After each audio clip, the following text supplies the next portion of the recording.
Of you बच्चों, आज ई class में कक्षा 8 में विषय गृहशिल्प के अंतर्गत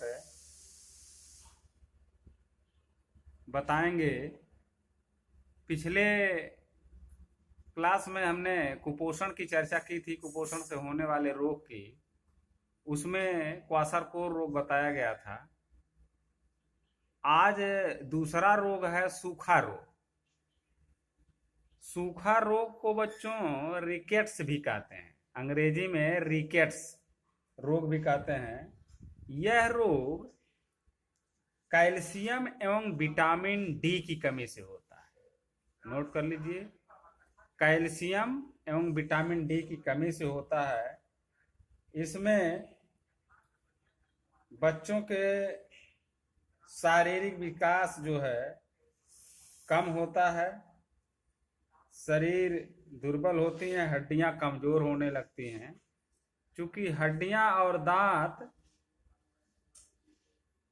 कैल्शियम और फास्फोरस से बने होते हैं और उसी की कमी से यह रोग होने लगता है। बच्चों, इस रोग को दूर करने के लिए क्या उपचार करना चाहिए?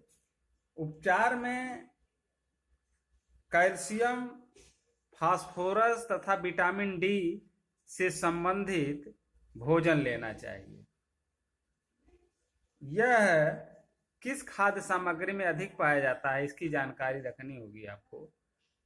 खाद्य सामग्री है दूध, दही, पनीर, यानी दूध या दूध से बनी सामग्री, इकट्ठा समझ लीजिए। दूध या दही से बनी सामग्री में पर्याप्त मात्रा में पाया जाता है और पत्तेदार वाली सब्जियां, कुछ फल आदि को सेवन करने से यह रोग दूर हो जाता है। अगला रोग है बच्चों रक्ताल्पता।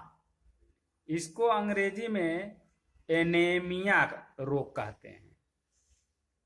रक्ताल्पता का तात्पर्य है, रक्त का मतलब होता है खून और ताल्पता का मतलब होता है कम, यानी शरीर में खून की कमी को ही रक्ताल्पता रोग कहते हैं या एनीमिया रोग कहते हैं। इसका कारण है बच्चों कि शरीर में कहीं ना कहीं किसी न किसी माध्यम से रक्त का निकलना ही रक्ताल्पता रोग दर्शाता है, यानी खून की कमी को दर्शाता है। ये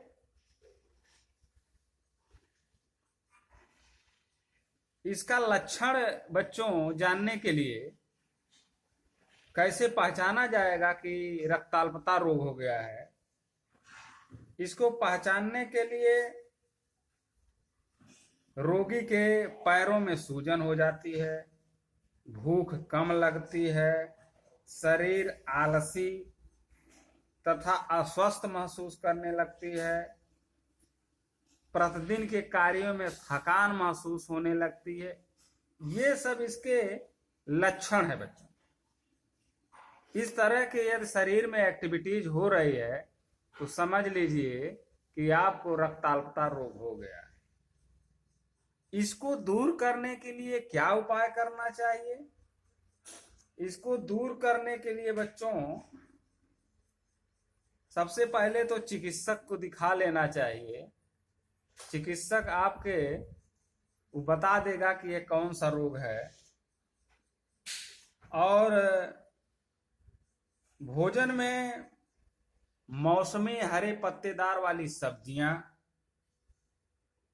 का प्रचुर मात्रा में, यानी अधिक मात्रा में सेवन करना चाहिए। पत्तेदार वाली सब्जियां जैसे पालक, चौराई, बथुआ, ये सब में आपको पर्याप्त मात्रा में आयरन की मात्रा मिलती है, यानी खून की मात्रा मिलती है।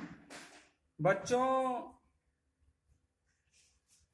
इसको दूर करने के लिए विश्राम भी करना चाहिए और समय समय पर संतुलित आहार लेना चाहिए। जैसा कि संतुलित आहार पहले ही हमने चर्चा किया था कि यह वह आहार होता है जिसमें सभी तरह के पोषक तत्व पर्याप्त मात्रा में पाए जाए और उसका सेवन करने से पाचन तंत्र आसानी से कार्य करे, उसी को संतुलित आहार कहते हैं। साफ सफाई का विशेष ध्यान देना चाहिए। ये सब बातों का ध्यान देना चाहिए बच्चों। इस तरह से आप रक्ताल्पता रोग को दूर कर सकते हैं। शरीर में लवण तत्वों को दूर करने के लिए बच्चों 1 से 20 वर्ष तक के व्यक्ति को 15 से 20 मिलीग्राम प्रतिदिन